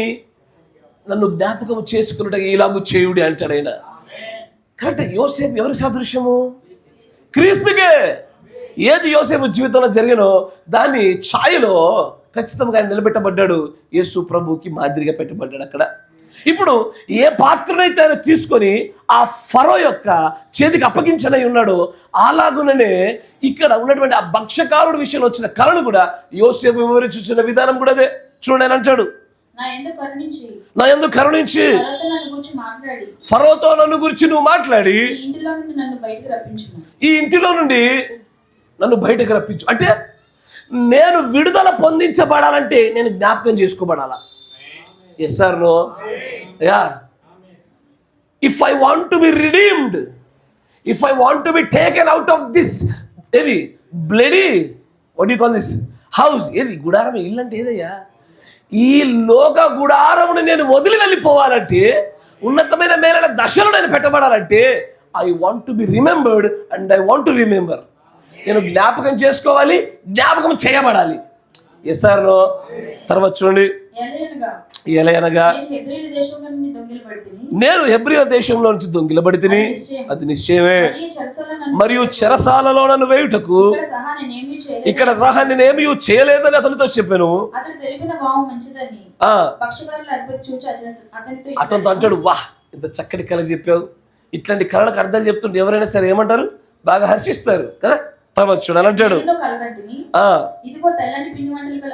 భక్షకారులు అధిపతి అంటాడు. అయితే ఇతను కూడా అంటాడు, నీకు చెప్పినట్టు నాకు కూడా నా జాబ్ నాకు వస్తుంది, సంపద ఎక్కువ అవుతుంది, ఏదో మంచి అర్థం చెప్తాడేమని పాపం ఏదో ఎక్కువ ఎక్సైట్ అయిపోయి దగ్గర వచ్చి నాకు కూడా కళ వచ్చింది బ్రదర్ చెప్పండి అది అంటాడు. ఇదిగో తెల్లని పిండి వంటలు గల 3 గంపలు నా తల మీద ఉండెను. వీరి గంపల ఫరో నిమిత్తము సమస్త విధములైన పిండి వంటలు ఉండెను. పక్షులు నా తల మీద ఉన్న గంపల నుండి వాటిని తీసుకుని తినుచుండెను. ఏంటది? అబ్రహాం ఇట్లా ఒక రోజున మధ్యకు నరికి బలిని అట్లా పెట్టి కూర్చున్నాడు, కండములు చేసి కూర్చున్నాడు. దేవుడు అగ్ని ఎప్పుడు వస్తుందా అని చూస్తుంటే పక్షులు వస్తున్నాడు, చో చో చో అంటున్నాడు ఆయన. ఎస్ఆర్నో? పరలోక రాజ్య ఉపమానాల్లో కూడా పక్షి వచ్చి విత్తనాలు ఎత్తుకుపోతూ ఉంటుంది. ఎస్ఆర్నో? ఇదే పక్షి మహావృక్షంగా మలచబడినటువంటి ఆ ఆవగింజ చెట్టు పైన కూడా ఉండి అది నివాసం చేయడం మొదలు పెడతా ఉంటుంది. ఎస్ఆర్నో? చాలా చోట్ల పక్షులు మంచివి అనుకుంటారు, బట్ కాంటెక్స్టులైజ్గా చూస్తున్నప్పుడు మాత్రం అయ్యా పక్షులు కొన్ని చోట్ల చాలా ప్రమాదకరాలు. ఇప్పుడు 3 గంపలు కరెక్టేనా? దానిలో తెల్లని పిండి వంటలు. తర్వాత అప్పుడు ఆ తెల్లని పిండి వంటలు 3 గంపలు నా తల మీద ఉండెను. మీది గంపలో ఫరో నిమిత్తము సమస్త విధములైన పిండి వంటలు ఉండెను. పక్షులు నా తల మీద ఉన్న గంపలో నుండి వాటిని తీసుకొని తినుచుండెను. అందుకు యోసేపు అయితే దాని అర్థం చెప్తా చూడు. 3 గంపలు 3 దినములు. అయితే వివరించేవాడు లేడనుకో, నేను పిండి వంటలు గంపలో పెట్టుకున్నా, పక్షులు వచ్చి అలా అన్ని తింటూ ఉన్నాయి, అనేకమైన పక్షులు నేను పోషించానయ్యా, దాంట్లో ఎన్ని పావురాలో కదా. అంటే కళల భావాన్ని అర్థాన్ని చక్కగా వివరించాలని ప్రత్యక్షత లేకపోతే ఇటాగే పొరపాటు పడతారు. కరెక్టేనా? అది ఏమనుకుంటాడు, అరే ఇతడు పక్షులకు చక్కగా ఆహారం వేస్తున్నాడు అంటే మంచిదేగా, సేవేగా, అనేకమైనటువంటి జీవుల పట్ల కృప కనికరం కనబడుతున్నట్టేగా. తర్వాత అంటారు చూడండి, 3 గంపలు 3 దినములు. 3 గంపలు 3 దినములు. ఇంకా 3 దినములలోగా ఫరో నీ మీద నుండి నీ తలను పైకెత్తి. అతడు అంటాడు, ఇంకా 3 దినములలోగా ఫరో నీ మీద నుండి నీ తలను పైకెత్తి మ్రాను మీద నిన్ను వేలాడదీయించును. మ్రాను మీద నేను వేలాడతాను, నువ్వు అవుట్, నీ కథ కంచికి. వాడికి జాబ్ వెనక్కి వచ్చింది, నువ్వైతే చచ్చిపోతున్నావు. అప్పుడు పక్షులు నీ మీద నుండి నీ మాంసమును తినివేయును. అప్పుడు పక్షులు నీ మీద నుండి నీ మాంసమును తినివేయును. 20వ వచనము. 3వ దినమందు జరిగినదేమనగా జన్మదినము గనుక అతడు తన సేవకులందరికీ విందు చేయించి వారి నడుమ పానదాయకుల అధిపతి తలను పక్షకారుల అధిపతి తలను పైకెత్తి పానదాయకుల అధిపతి ఉద్యోగం మళ్ళా అతనికి ఇచ్చిన గనుక అతడు ఫరో చేతికి గిన్నెనిచ్చెను. మరియు యోసేపు వారికి తెలిపిన భావం చొప్పున పక్షకారుల అధిపతిని వేలాడదీయించెను. అయితే పానదాయకుల అధిపతి యోసేపుని జ్ఞాపకం చేసుకోనక అతన్ని మర్చిపోయాడు. అయితే పానదాయకుల అధిపతి మాత్రము జ్ఞాపకం చేసుకోవడంలో మాత్రం మర్చిపోయినాడు. కరెక్టేనా? ఇప్పుడు ఇక్కడ చూడండి, పానదాయకుల అధిపతికి తన యొక్క పాత్ర, ఆ ద్రాక్షారసము జీవమునిచ్చేదిగా కనబడతా ఉంది. ఆమేన్. కరెక్టేనా? కానీ భక్షకారుల అధిపతికి మాత్రము అది అతనికి మరణానికి దారితీసింది. దేనికి? భక్షకారుల అధిపతి ఇక్కడ దేనికి సాదృశ్యంగా పెట్టబడుతున్నాడు? రొట్టెకి. రొట్టె అది విరగొట్టబడాల్సిందే, నలగొట్టబడాల్సిందే, అది చంపబడాల్సిందే. ఇస్తాను అది. అందుకే అక్కడ మ్రాను అనే పదాన్ని ఖచ్చితంగా కావాలని వాడతాడు ఆయన. ఇప్పుడు ఇక్కడ యోసేపు జీవితంలో కూడా యేసు ప్రభు జీవితంలో ముందుగా చూపించబడినట్టుగా మాదిరిగా రొట్టె ద్రాక్షరసాలను చూపుతూ రొట్టె విషయమై అది జ్ఞాపకార్థంగాను, అది మరణము దిశగా చూపించేది గాను, అది మ్రాను మీద జరుగుతున్న మరణము గాను, ఇటు పానదాయకుల అధిపతి చూపుతున్నటువంటి ఆ ద్రాక్షరసము అతనికి జీవాన్ని మరొక అవకాశాన్ని ఇచ్చేదిగా చూపుతూ వచ్చింది. సార్ ఆమేన్. ఇది మొదటి టైం యోసేపులో మనకు కనబడుతూ ఉంది. అక్కడే కాకుండా మోషే కాలంలో కూడా మరొక టైప్ కనబడుతూ ఉంటుంది మనకు. ఈసారిలో నిర్గమకాండము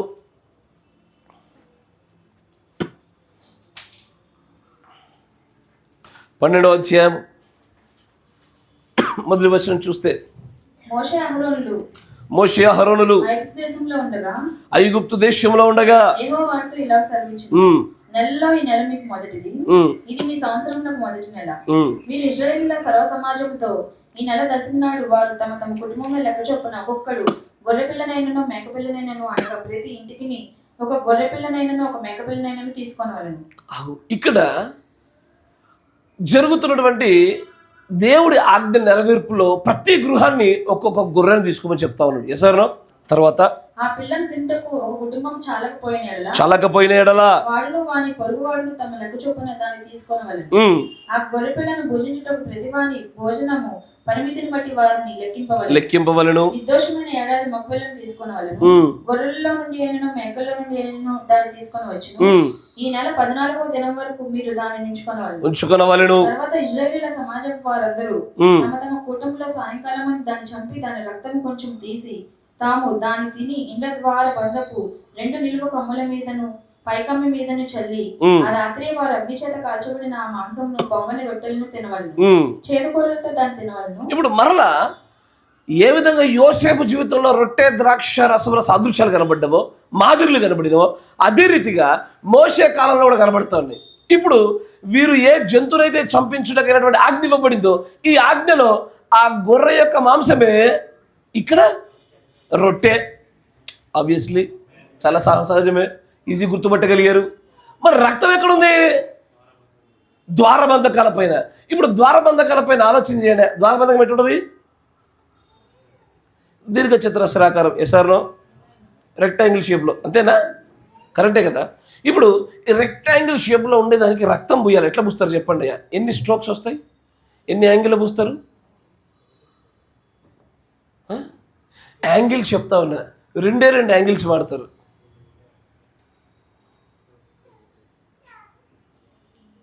మీరు వింటున్నారా? రెండే రెండు యాంగిల్స్, ఒకటి ఈ యాంగిల్, రెండోది ఈ యాంగిల్, అంతేనా? రెండే రెండు స్ట్రోక్స్లో ద్వారబంధకాలపై రక్తం పూయబడడం జరుగుతుంది. ఒకటి అడ్డంగాను, తర్వాత నిలువుగాను జరుగుతుంది. ఇప్పుడు ఈ ద్వారబంధకాల పైన కదులుతున్నటువంటి హిస్సోపును పట్టుకుని కదిలించబడుతున్న చేతుల యొక్క ఆ షేపును మీరు గమనిస్తే శిలువ గుర్తె. ఎసార్నో ఎలాగున ద్వారబంధకాలపై రక్తం పూయబడుతుందో అదే రీతిగా యేసు ప్రభు యొక్క శిలువ మ్రాను పైన కూడా ఆ చేతుల నుంచి కాళ్ళలో నుంచి ఏ మేకులు గుచ్చబడినవో ఆ గుచ్చబడిన మేకుల్లో నుంచి అదే రక్తము మళ్ళీ ఆ యొక్క కర్రల పైన కారుతున్నట్టుగానే కనబడుతూ ఉంటుంది.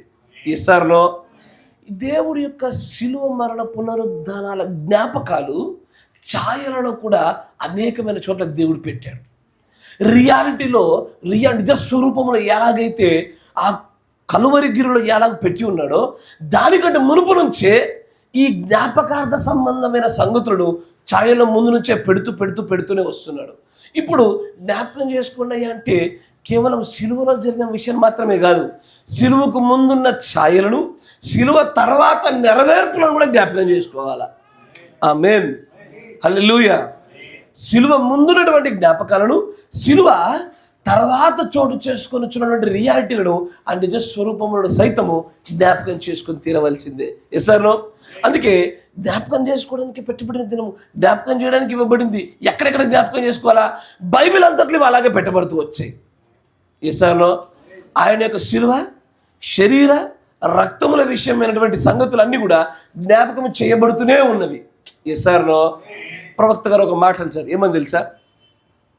దేన్ని జ్ఞాపకం చేసుకునేది? యేసు ప్రభు శిలువ మరణ పునరుద్ధానాన్ని.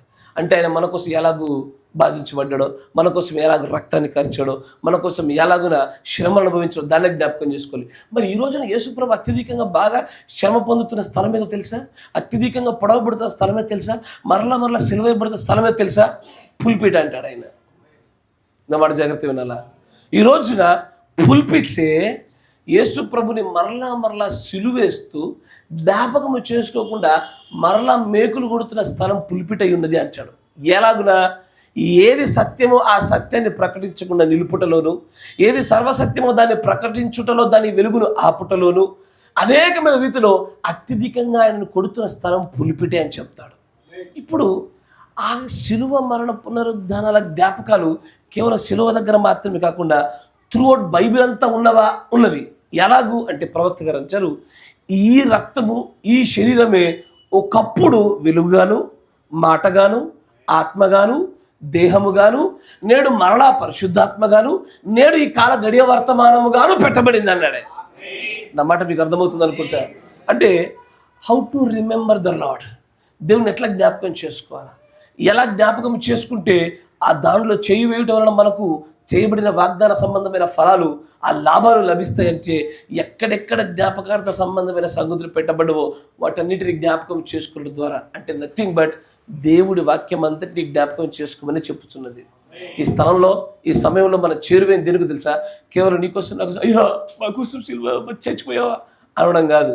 ఈరోజు మనం జ్ఞాపకం చేసుకోవాల్సింది, ఒకప్పుడు వెలుగుగా ఉండిన, ఆత్మగా ఉండిన, అంటే లోగోస్గా నుంచి శరీరధారిగా మార్చబడి మరలా దానిలోంచి రక్తము శరీరాన్ని కార్చి, అంటే తినడానికి శరీరమును, త్రాగడానికి రక్తం ఇచ్చి మరలా ఆ శరీర రక్తాల కొనసాగింపుగా మళ్ళీ వాక్యముగా మలచబడి మన మధ్యలోకి దిగొచ్చిన నేటి వరకు ఈ సంపూర్ణత అంతటినీ జ్ఞాపకం చేసుకున్నట్టే ప్రభువుని జ్ఞాపకం చేసుకుంటారు. ఈ మాదిరిలో మనకు నేర్పించినటువంటి పాఠమే మనం ప్రభువుని జ్ఞాపకం చేసుకుంటాం. అయ్యా ప్రభువుని జ్ఞాపకం చేసుకుందామా? God bless you. దించినాక ప్రార్థన చేసుకుందాం. చెప్పబడిన వాక్యం బట్టి మనందరిలో కూడా కార్యం జరిగించబడలేక మన ప్రార్థన పూర్వకం ముందు అయిపోదాం. మొట్టమొదటిగా మన మధ్యలో ఉన్నటువంటి సహోదరు సంస్థలు గారు ప్రార్థన చేస్తారు. చెప్పబడిన వాక్యం బట్టి జ్ఞాపకం చేసుకున్నటువంటి ఆజ్ఞ నెరవేర్పులను, ఆ శిలువ మరణం గుండా లభించేటువంటి ఆ లాభాలలోనూ ఏ ఒక్కరు తప్పిపోకుండా ఉన్నట్లుగా ప్రార్థన పూర్వకంగా ముందు అయిపోదాం. స్తోత్రం, స్తోత్రం, స్తోత్రం.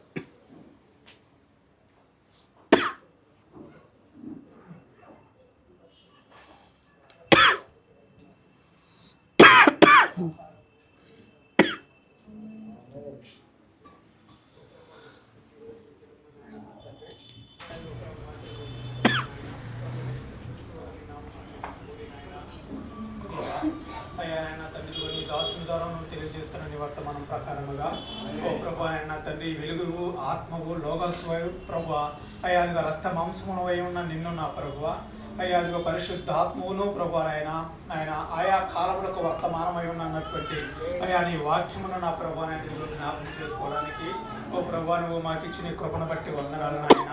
ఓ ప్రభా నాయన తండ్రి నిన్ను జ్ఞాపకం చేసుకోవడం అనేది ఒక దినమే కాదు కానీ నాయన నా ప్రభా ఇదిగో మా బ్రతుకు దినములన్నీ నువ్వు ప్రభా నాయన నిన్ను జ్ఞాపకం చేసుకోవాల్సినటువంటి అవసరత మాకు ఉన్నది ప్రభా. ఓ ప్రభా నాయన తండ్రి అలాగే ప్రభా నాయన ఇదిగో ప్రభరాత్రి భోజనంలో మేము చేయవేటుకే సిద్ధపడి వస్తున్నప్పుడు ప్రభా నాయన పరిశుద్ధమైనటువంటి జీవితమును ప్రభా నాయన ఇదిగో పరిశుద్ధాత్మను కలిగిన ఆయన అయ్యా నాయన తండ్రి ఇదిగో జయ జీవితమును కలిగిన ప్రభా నాయన అయ్యా నాయన యోగ్యత కలిగినటువంటి వారమే ప్రభా నాయన ఇదిగో ప్రభరాత్రి భోజనమును చేయుటకే ప్రభా నాయన అయ్యా యోగ్యులంగా ఎంచబడుతున్నటువంటి సంగతులను బట్టి నీకు వందనాలు ప్రభువా. దేవాలయన తండ్రి నిజముగా అయ్యా వాక్యానుసారమైనటువంటి సిద్ధపాటును మేము కలిగిన ప్రభువా అయ్యా నాయన తండ్రికి నిన్ను నిజంగా జ్ఞాపకం చేసుకునేటువంటి ప్రజలుగా మేము ఉండి ప్రభువా నాయన నీ కృప వలన ఏకీతరం పొందిన వారమే ఉండి ప్రభువా ప్రభరాత్రి భోజనంలో చేయడానికి సహాయం చేయండి దేవా. ఎవరును అయోగ్యముగా దానిలో చేతులు వేయక ప్రభువా నాయన ఇదిగో వాక్య నియమములు విరిగిన ప్రభువా నాయన ఇదిగో వాక్య నియమానుసారముగా ప్రభువా నాయన తండ్రి అయ్యా మేము ఏకీతను సంపాదించుకున్న ప్రజలమై ప్రభువా నాయన అయ్యా నాయన తండ్రి నిజంగా యేసోపు కాలంలో ప్రభువా నాయన తండ్రి అయ్యా ఆ పానదాయకుడు ప్రభువా నాయన తండ్రి ఇదిగో యేసోపు జ్ఞాపకం చేసుకోలేకపోయి ఉన్నాడు కానీ నా ప్రభువా అయ్యా నా తండ్రి ఇదిగో అక్కడ పక్షకారుడు ప్రభువా నాయన ఏ విధముగా మరణించి ఉన్నాడో నువ్వు మా కొరకు ప్రభువా నాయన నా తండ్రి మరణించి ఉన్నావు ప్రభువా. ఆ పానదాయకుడు ప్రభువా నాయన తండ్రి ఓ ప్రభువా మాకు జీవమునిస్తున్నటువంటి నీ రక్తమునకును ఓ ప్రభువా నాయన నీ ఆత్మకును సాదృశ్యం ప్రభువా. ఓ ప్రభువా నాయన నిజముగా నాయన నువ్వు మా కొరకు సిలువలో మరణించి ప్రభువా నాయన ఇదిగో నీ జీవాత్మను మాకు ఇచ్చి ప్రభువా నాయన నీ జీవపు వాక్యము చేత మమ్మల్ని నువ్వు బ్రతికింపజేస్తున్నటువంటి దేవుడివే ఉన్నావు ప్రభువా. అయ్యా నాయన తండ్రి ఇదిగో మోషే కాలంలో కూడా నాయన నా తండ్రి ఇదిగో మందలో నుండి తేబడినటువంటి ఆ గొర్రె వధింపబడి అది చనిపోయి ప్రభువా నాయన దాని యొక్క రక్తము గడప కమ్మల మీద ప్రభువా నాయన ఇదిగో శిలువాకారములో ప్రభువా నాయన తండ్రి అయ్యా అది పొయ్యబడిన ప్రభువా నాయన ఇదిగో ఆ గృహంలో ఉన్న వారికి నాయన నా తండ్రి జీవాన్ని ఇస్తా ఉన్నది ప్రభువా. మరణము వారి మీద నుండి దాటిపోయి ఉన్నది ప్రభువా నాయన అయ్యా నిజముగా నాయన తండ్రి ఒకవైపు మరణము అయ్యా మరొక వైపు అదే మరణము ద్వారా ప్రభువా దానిని ఆశ్రయించిన వారికి జీవము కలుగుతా ఉన్నది నా తండ్రి. ఓ ప్రభువా నాయన నేడును ప్రభువా నాయన అదే మాదిరి మా జీవితంలో ఉంటూ ఉన్నది ప్రభువా. ఇదిగో నువ్వు మా నిమిత్తము చనిపోయిన వాడివై ఉండి ప్రభువా అయ్యా నాయన ఇదిగో నీ ద్వారా మేము జీవిస్తున్నటువంటి ప్రజలమై ఉన్నాము మా ప్రభువా. దేవా అయ్యా ఇప్పుడు మా నాయన నా తండ్రి మాకు నీ వలన కలుగుతున్నటువంటి ఆశీర్వాదములు ఓ ప్రభువా నీ శిలువ మరణము వలనైనటువంటి ఆ ఫలాలను ప్రభువా మేము పొందుకుంటూ నాయన తండ్రి విశ్వాసములో ముందుకు కొనసాగడానికి సహాయం చేయండి ప్రభువా. అయ్యా నాయన శుద్ధ హృదయాలతో ముందుకు సాగడానికి సహాయం చేయండి నాయన. వాక్య ప్రత్యక్షత కలిగిన ఆయన తండ్రి వెలుగులో నడిచే కృపను మాకు దయచేయమని ఓ ప్రభువా నాయన ఇంకనూ ప్రభరాత్రి భోజన విషయంలో మమ్మల్ని నువ్వు ముందుకు నడిపించమని మా ప్రతి అయోగ్యతను మా ప్రతి బలహీనతను ప్రభువా నాయన అయ్యా మా ప్రతి లోపమును ప్రభువా క్షమించమని అయ్యా నీ నామమును బట్టి నీ రక్తమును బట్టి ప్రభువా నువ్వు మా కొరకు చేసిన క్రియలను బట్టి ప్రభువా నాయన అయ్యా నీ నీతిని మాకు ఆపాదించమని వేడుకుంటూ అయ్యా కృతజ్ఞతాస్తుతులు నీకు ఆరోపిస్తూ ప్రభువైన యేసుక్రీస్తు నామమున ప్రార్థించడానికి వేడుకొంచున్నాము. చివరిగా మన మధ్యలో ఉన్న సోదరులు పీటర్ బ్రదర్ గారు ప్రార్థన చేస్తారు. స్తోత్రం స్తోత్రం స్తోత్రం స్తోత్రం.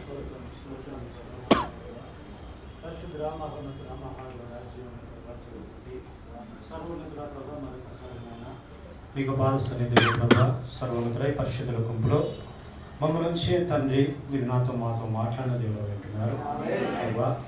సర్వోన్నతుడ మీకు ప్రభురాత్రి భోజనమును జ్ఞాపకం చేసుకున్న విషయంలో తండ్రి ప్రభా అనేక రకాలుగా ప్రభా రీతులుగా ఏ విధంగానైతే పాత నిబంధనలు పెట్టి ఉంటున్నారో సర్వోన్నతుడ మీరు మాట్లాడిన దేవుడు వింటున్నారు. అవును ప్రభా మేము తండ్రి ఆ యొక్క తండ్రి జీవముల ప్రభా జీవధిపతి సర్వోన్నతుడ ప్రభా మేము తండ్రి జ్ఞాపకం చేసుకునేటప్పుడు సర్వోన్నతుడ ప్రభా నాయన మేము ఏ విధమైనటువంటి ఆచారరీతంగా కాకుండా ప్రభా తండ్రి ఇదిగో ప్రభా రోమన్ క్యాథలిక్ ఏదైతే ప్రవేశపెట్టి ఉంటుందో వారి యొక్క పద్ధతులలో కాకుండా ప్రభా సర్వోన్నతుడ జీవుల ప్రభా ఇది శరీరముగా తండ్రి అక్షరార్థమైనటువంటి శరీరంగా మేము తీసుకునకుండా ప్రభా తండ్రి నాయన తండ్రి మాకు మా యొక్క కన్నులు వెలిగించిన విధానం బట్టి మీకు స్తోత్రం చేస్తున్నాము. అవును ప్రభా సర్వోన్నత అక్షరార్థంగా మేము తీసుకున్నట్లు ప్రభా మీ యొక్క శరీరమును మీ రక్త మాంసమును జ్ఞాపకం చేసుకున్నట్లు ప్రభా మేము కూడా జ్ఞాపకము ఉంచుకునేలాగున్న ప్రభా ఇదిగో జ్ఞాపకమును తెచ్చుకునేలాగున్న ప్రభా జ్ఞాపకం చేసుకున్నట్టు సహాయం దయచేయండి. అవును తండ్రి నాయన ఇదిగో ప్రభా ఇది చేయుచున్నటువంటి రీతిని బట్టి ప్రభా మేము ఏదైతే లాభాలు పొందుకుంటున్నామో ప్రభా యొక్క నిత్య జీవులు పొందుకున్నటకు, మీతో కలిసి భుజించుటకు, మీతో కలిసి నివసించుటకు ప్రభా సర్వోన్నత తండ్రి యేసుక్రీస్తు రాజా మీకు స్తోత్ర వందనాలు ప్రభా. ఇగో తన మా ఆశీర్వాదాలు పొందుకున్నటకు పరిశుద్ధురాన తండ్రి ప్రభా ఈ యొక్క కార్యమును ప్రభా మీరు పెట్టిన విధానం బట్టి మీకు స్తోత్రం చెల్లిస్తాను. ఏ విధంగా అయితే ప్రభా యోసేపు ప్రభా జీవంలో ప్రభా తండ్రి ఆయన చిరసాలలో వేయబడినప్పుడు దేవాలయం తండ్రి మీ ప్రభా తండ్రి పానదాయకుల అధికారి ఏ విధంగా అయితే కళల ద్వారా ప్రభా 3 దినములు ఆ యొక్క తండ్రి ద్రాక్ష రసము ఆ యొక్క గిన్నె ఏదైతే మీకు ఒక తండ్రి ద్రాక్ష రసమును మీ యొక్క తండ్రి రక్తమును సూచిస్తూ ఉంటుందో అది జ్ఞాపకార్థంగానే మీరు అక్కడ పెట్టి ఉంటున్నారని ప్రభా మీరు దాసుల ద్వారా సెలవించిన విధంగా బట్టి మీకు స్తోత్రం. సర్వోన్నతుడు అదే విధంగా మోషేలు ప్రభా మోషే కాలంలోనూ ఆయన ఆ గొర్రెను ప్రభా తండ్రి బలిగా ప్రభా ఏ విధంగానైతే చేసి ఉంటున్నారో ప్రభా అది శిలువలో తండ్రి నాయన మీరు చేసినటువంటి బలియాగము తండ్రి దాన్ని సూచిస్తూ ఉంటుండగా ఆ రక్తము ప్రభా తండ్రి ద్వారబంధంలో కూడా పోయబడి ఉండగా పరిశుద్ధ అవునైనా ప్రభా నాయన మీరు జ్ఞాపకార్థంగా ప్రభా ఆ పాత నిబంధనలను మా పితరులు చేసినటువంటి ఆయన ఆ కార్యములను కూడా ప్రభు మీరు ఉన్నారని తండ్రి ప్రభా మాకు తెలియజేసినటువంటి దేవుడు అంటున్నారు. జీవన ప్రభా జీవనిపతి కేవలము తండ్రి నాయన ఇదిగో ప్రభా సర్వోన్నతుల మీరు తండ్రి మీ యొక్క కార్యములు ప్రభా నా తండ్రి మీరు వెలుగుగా ఉన్నటువంటి దేవుడవు సర్వోన్నతుల ఇక జోయగా ఉన్నటువంటి దేవుడు ప్రభా ఆ జోయగా రక్త మాంసంలో ధరించుకొని ప్రభా మా కొరకు తండ్రి మీకు రక్తమును మీకు శరీరమును నలుగుబట్టి ప్రభా మీకు మా కొరకు ప్రాణం ఇచ్చినటువంటి దేవుడు అంటుండగా సర్వోన్నతుల తండ్రి శిల్వ మరణ పునరుద్ధారం ప్రభా నాయన తండ్రి నాయన ప్రభా పరిశుద్ధుల అనంతరము కూడా ప్రభా మేము జ్ఞాపకం చేసుకున్నట్లు ఇదిగో తండ్రి ఇది మీ కొరకు ఇవ్వబడిన నా శరీరం అని ఇదిగో తండ్రి నాయన ఇది నా రక్తమని ప్రభా ఇదిగో తండ్రి నాయన ప్రభా దీని ప్రభా ప్రభు వలన పొంది తినను ప్రభా నాయన ఇదిగో తండ్రి ఇక్కడ పెట్టి ఉంటున్నాగా మేము జ్ఞాపకం చేసుకుంటున్నాము నాయన దయతో జ్ఞాపకం చేసుకోండి. ఆ శిలువలో మేము ఉన్నాము ప్రభా ఇదిగో తండ్రి పరిశుద్ధ జీవంలో ప్రభా మీ పక్కలో మేము ఉన్నాము ప్రభా ఇదిగో యేసుక్రీస్తు రాజా మీకు వధువుగా మీకు భార్యగా ప్రభా మమ్మల్ని అక్కడ ఉంచినటువంటి దేవుడు అంటున్నారు. అందు నిమిత్తమే ప్రభా మమ్మల్ని విమోచించినటువంటి దేవుడు అంటున్నారు నాయన. మీకే స్తోత్రం. అందరూ ఇంత మంచి ధన్యతలు ఇచ్చినందుకు మీకు కృతజ్ఞతాస్తులు చెల్లిస్తూ ఉంటున్నాము ప్రభా. నిజముగా నా తండ్రి మనస్ఫూర్తిగా ప్రభా ఇదిగో తండ్రి నా కొరకే మా కొరకే ప్రభా ఇదిగో నా తండ్రి నాయన మీ తండ్రి రక్తం చిందించినవని మేము విశ్వసిస్తూ ప్రభా మిమ్మల్ని జ్ఞాపకం చేసుకుని నిమిత్తమే ప్రభా ఈ విధంగా మేము కలుసుకొని ఉంటుండగా ఇంత మంచి భాగ్యం ఇచ్చిన విధానం బట్టి మీకు స్తోత్రం చెల్లిస్తూ ఉంటున్నాము. నా ప్రియ సహోదరుని జ్ఞాపకం చేసుకోనండి. ఇంకా ప్రభా ఈ ధన్యత పొందుకునే వారు కూడా ప్రభా అటువంటి భాగ్యం మీరు దయచేయమని ప్రార్థిస్తూ ఉంటున్నాను. జీవన ప్రభా జీవధిపతి యేసుక్రీస్తు రాజా ముందున్న సమయం అంతట్లో కూడా మీరు ఆదిను స్వాధీనం ఉంచుకోండి. ఆ పాదశుద్ధిలో కూడా మీరు తోడుగుని కృప చూపమని సమస్తమును ప్రభావ క్రమంగా మర్యాదలను జరిగించమని ప్రభు యేసుక్రీస్తు నామమున ప్రార్థించున్నాము. ఆమేన్. కూర్చునండి. ప్రార్థన పూర్వకంగా ముందుకు సాగిపోదాం.